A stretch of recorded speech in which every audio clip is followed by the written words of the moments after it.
Olá, tudo bem com você? Seja muito bem-vindo a mais um capítulo do Mundo Corporativo aqui na CBN, que hoje fala sobre jovem, carreira e liderança. E para conversar conosco sobre esse assunto, a nossa convidada é Sandra Cabral, diretora de Desenvolvimento e Carreira do Grupo DMRH. Sandra Cabral, muito obrigado desde já pela sua gentileza aqui entre nós no Mundo Corporativo. Um bom dia. Bom dia e obrigada pelo convite, Milton. Eu falei aqui que o nosso assunto hoje é jovem, carreira e liderança. Ou seja, são 3 temas que fazem parte da sua área de desenvolvimento dentro da consultoria DMRH. Isso. Eu queria que você explicasse um pouquinho sobre esses 3 pilares. Por que eles fazem parte desta unidade? Ok. Falando um pouco dos 3 pilares, então. Quando a gente fala do pilar de jovem, né, a gente tem hoje dentro do grupo DMRH, uma das nossas bandeiras no grupo é a Companhia de Talentos, né, que é uma unidade de negócios que trabalha fortemente com jovem há 23 anos, focado em recrutamento e seleção. Só que a minha área, né, ela faz um trabalho que antecede o recrutamento e seleção e também que, depois que o jovem entrou na empresa, a gente pode também trabalhar com eles. Então, o pilar jovem dentro da minha área é um pilar oriundo do próprio grupo DMRH, da Companhia de Talentos, onde a gente identificou uma necessidade de conversar com as organizações, ajudar as organizações quando elas querem implementar ou revisitar um programa de jovens talentos, né? E depois também, outra coisa que a gente identificou é quando esse jovem entra na organização, como que você pode preparar esse jovem melhor, né? Desenvolver esse jovem, não só o jovem, mas como o gestor desse jovem, que também é um desafio, e o próprio RH, né? Então, quando você fala do pilar jovem dentro da área de desenvolvimento, é esse trabalho que a gente faz, de diagnosticar ou prestar consultorias para a implementação de programas e depois o desenvolvimento do jovem e do gestor, ok? Quando você vai para o pilar liderança, né, é um pilar onde a gente trabalha já com profissionais com experiência e principalmente com esse líder que tem cada vez mais um desafio dentro das organizações, né? O líder, principalmente nas últimas décadas, passou por uma mudança de papel muito grande. Ele tinha um papel de gerir negócios e projetos, hoje ele tem um papel de gerir negócios, projetos, resultados e pessoas, né? E aí, como que eu faço isso? Então, o grande desafio é esse, né? Como que eu faço uma gestão de pessoas, como eu levo as pessoas para atingir o resultado, considerando toda a mudança de mundo que a gente teve, né? Você falou agora há pouco aqui sobre jovens e gestores de jovens. O que é mais difícil? Ser um jovem, entrar na carreira profissional como um jovem, ou ser um gestor destes jovens? O que é mais complicado? Qual é o maior desafio? Nossa, acho que essa é a pergunta dos 5 milhões de dólares, a resposta. Um é tão complicado quanto o outro para ficar mais fácil a resposta. Eu acho que são complicações diferentes, né? Eu acho que tem até um terceiro complicômetro, que é o líder jovem, né? Também, o que é esse líder jovem? Como que é algo busca... que vem aparecendo cada vez mais no mercado. Sim, por quê? Porque quando a gente fala de jovem, a gente está muito acostumado a falar da geração Y, que é o que a gente está chamando de jovem, que é o pessoal que nasceu da década de 80 até o final da década de 90, né? O ano 95 ou 2000, você tem ali alguns limiares. Esse cara está hoje já em posição de liderança, né? E que referencial ele traz? E aí é um desafio que a gente tem e que a gente na nossa época teve também. Se você pega o jovem da geração X, por exemplo, ele também não sabia o que ele fazia em relação à liderança, porque ele estava testando modelos. Esse jovem hoje, quando ele chega na liderança, ele também vai testar modelos. Só que o ritmo é muito diferente. E as relações das pessoas também são muito diferentes. Então, aonde eu busco esse modelo, né? Então, acho que você tem desafios em todos os níveis. O desafio de você, enquanto jovem, como que você ingressa no mercado de trabalho, né? Que é um mercado hard, é um mercado cada vez mais exigente, né? Mas também é um mercado que está trazendo muitas oportunidades. E aí, diante dessas oportunidades, você, empresa, como que você retém esse cara que você quer com você, né? E também quando você quando você já é um líder, seja um líder mais antigo ou seja um líder novo, que é como que você então mobiliza essas pessoas em prol de um resultado, em prol de uma ação conjunta, né? Bom, dos muitos trabalhos que vocês realizam na empresa, na DMRH, um deles, e por isso nós estamos concentrando parte dessa nossa conversa, é nessa questão do recrutamento, seleção de jovens. Vocês há muitos anos, há décadas, já desenvolvem programas para as grandes empresas brasileiras para o recrutamento desses jovens. Neste período de 23 anos que vocês trabalham? Companhia de Talentos 23, mais o Grupo DM 25. Pois é. Neste tempo todo, que avanços vocês tiveram que fazer, que mudanças mais radicais vocês tiveram que fazer, até para compreender essas novas cabeças todas e as novas exigências? Eu tenho 15 anos de Grupo DM, né?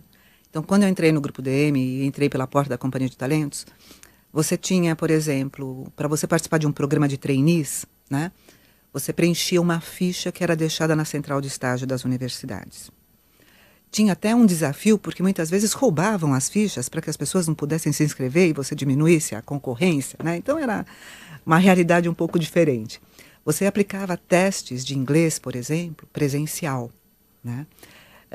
E você tinha um boom de inscrições, por exemplo, de 3.000 inscritos, um programa de grande relevância que a gente tem até hoje no mercado. Ele atingia, há 15 anos atrás, 3.000 inscritos. Hoje, esse programa, com o advento da internet, você passa de 40.000 inscritos, né? Então, nesse processo todo, não dava mais, quando você olha a evolução tecnológica, por exemplo, continuar com ficha de inscrição, né? A gente lia as fichas, a gente tinha que entender as letras. Você não imagina o desafio que era aquilo, né? Mais do que entender a competência que estava na ficha, era entender a letra. Muitos perderam emprego por causa da caligrafia. Nossa, a gente fazia um esforço, eu juro para você, né? Chacoalhava para ver se a gente conseguia entender e a gente tentava e conseguia, né? Então, assim, hoje muitos perdem a oportunidade por erro de digitação, ok? Então, também tem essa, né? Então, desde essa época que eu entrei na Companhia de Talentos, a gente desenvolveu um sistema, né, de inscrição. A gente construiu uma base de dados extremamente consistente e aderente à nossa realidade. Então, antigamente, a gente queria só triar as fichas. Hoje, a gente tem que ter um sistema que tria a ficha, que você consiga colocar recursos tecnológicos, não só como testes, como jogos virtuais, como interação tecnológica, para que você possa fazer entrevistas independente de onde a pessoa esteja, ou fazer dinâmicas de grupo. Então, assim, o que vem exigindo cada vez mais da gente é como que a gente usa a tecnologia, né, mas usá-la de uma forma inteligente, coerente e justa, né, para que ela tenha uma abrangência significativa, mas que essencialmente tenha consistência, porque não é a tecnologia pela tecnologia. Por que isso? Porque o jovem demanda isso. Não dá para você mais ter o mesmo formato que você tinha antigamente. Você usou assim e até fez ênfase quando disse assim, de uma forma justa. Por que a tecnologia pode ser usada de uma maneira injusta na seleção e recrutamento de talentos? Quando eu falo da questão de justiça, eu falo de uma questão de acessibilidade, que eu acho que é importante, né? Então, não estou falando só de internet. Por exemplo, a gente já teve um programa onde as pessoas tinham que fazer um vídeo curtinho, né, com determinado tema, usando o celular, né? Então, assim, como que você torna acessível a tecnologia para que as pessoas possam participar? E uma outra coisa que eu acho que é importante quando a gente fala de justiça é que a tecnologia, ela te ajuda no processo, mas ela não é o elemento decisório no processo. Então, quando eu falo da justiça, por exemplo, você pode criar um jogo com base na tecnologia ou ter testes com base na tecnologia. Mas isso é um conjunto e tem que ser usado e desenvolvido com extremo critério. Não é só quem ganha um jogo, por exemplo, que entra. Você tem que ter todo por trás dessa tecnologia, elementos de avaliação. Se desperdiça muitos talentos em função desta avaliação que tem de se fazer num grupo de 40.000 pessoas, não se tem como abraçar todas essas pessoas? Não sei se a gente desperdiça muito talento, mas às vezes eu acredito que, por exemplo, talento você pode ter em qualquer lugar, né? Eu dou aula no INSPER, né, quando eles vão entrar no mercado de trabalho, e uma coisa que eu sempre falo é que ter oportunidade é importante, mas mais importante é o que você faz com a sua oportunidade. Então, assim, a questão do desperdício de talentos é que eu acho que tem gente boa em todos os lugares, mas você tem que ter alguns critérios. Então, por exemplo, existe aí um grande mito, né, de que os programas cortam por universidade na triagem eletrônica. Não? As pessoas querem universidades de primeira linha. A maior parte corta, sim. Tá? Porque ela tem que ter um critério, e às vezes ela acredita nesse critério. Mas, de repente, pode ser que eu tenha um talento e tenha perdido o talento que está numa universidade que não seja tão estrelada, né? Então, acho que essas discussões a gente sempre vai ter. Então, quando você fala a gente desperdiça, a gente pode perder muitos talentos. Eu não sei se a gente perde muitos talentos, mas eventualmente pode ser que você perca algum. Fazendo a pergunta ao contrário agora, muitos talentos perdem as oportunidades que têm?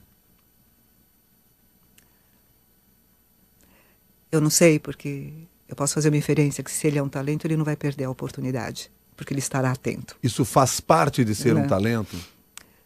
Acho que essa é uma grande discussão, o que é um talento, né? Toda vez que a gente fala de atração e retenção de talentos, muita gente tem uma questão assim de que talento é tudo a mesma coisa, e não é, né? Lá na DM a gente tem uma senhora que faz um café, ela é um talento, porque o café dela é maravilhoso e imbatível, né?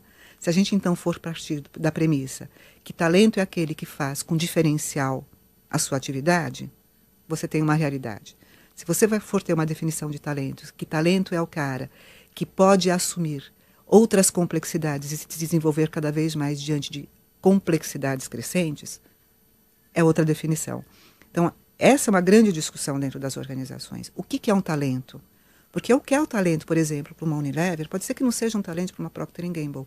São empresas de bem de consumo, mas são realidades diferentes e podem ter visões de negócio e estratégias diferentes. Então, o talento ele tem que estar atrelado a esse contexto, né? Então, assim, faz parte de ser um talento não perder uma oportunidade? Pode ser que sim. O que a gente precisa para não desperdiçar as oportunidades que a carreira profissional nos oferece? Eu acho que é explorar ao máximo aquilo que você tem na sua frente. Então, quando eu falo, por exemplo, de uma universidade tida como estrelada, normalmente você tem ali um centro de excelência de conhecimento. Tem gente que pode ir lá passear e tirar nota e não aproveitar esse centro de excelência. Uma vez eu tive uma situação que, pode ser que a pergunta que eu fiz, Milton, não foi muito adequada, né? Porque eu estava entrevistando um menino que tinha feito intercâmbio, e eu falei assim para ele, quando você olha para a sua bagagem, o que você trouxe nessa bagagem? Ele falou assim, bom, eu trouxe um iPhone, um iPod, né? Então, assim, tem gente que traz iPhone e iPod, né? De uma experiência internacional. E tem gente que traz experiência de vida. Então, acho que, assim, fique atento às oportunidades que a vida te dá. Talvez porque ele tenha realmente só trazido isso. Exatamente. Provavelmente por causa disso. E tem gente que só traz isso, né? É uma pena, né? Ou então ele imaginou que, dizendo o que ele teria trazido dentro da bagagem, caracterizaria-o diante de você, mostraria a personalidade dele. Vai entender essa cabeça.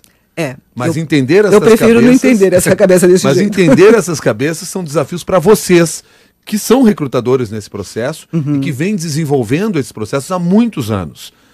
Cada vez se adaptando às necessidades do mercado e, como você já disse, se adaptando à exigência das empresas também. Isso. Isso é fundamental. Sim, porque assim, você tem que entender como esse mundo funciona, como esse jovem funciona, falando de jovem, mas isso conectado dentro do que é a empresa, da sua cultura e da sua visão de negócios. Então, por exemplo, quando a gente faz um diagnóstico para implementar um programa de trainees, né, ou de estágio,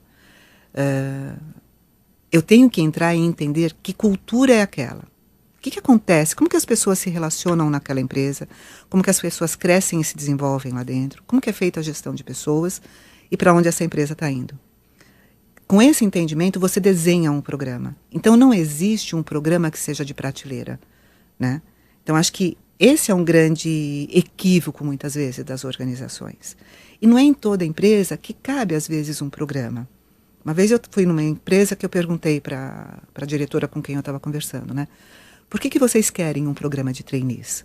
E a resposta dela para mim foi, porque o meu concorrente tem, né? Bem, resposta errada. Então, assim, não é essa a premissa. Tudo bem, eu estou olhando um movimento de mercado, pode ser uma alternativa a gente ter um programa de trainees, porque é um programa de aceleração, é um programa onde eu vou buscar esses jovens talentos para a minha organização. Mas a gente tem que entender se é o momento e como cabe esse programa, né?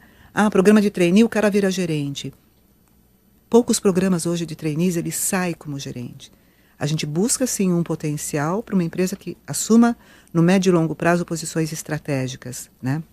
Mas como que a gente forma essa pessoa?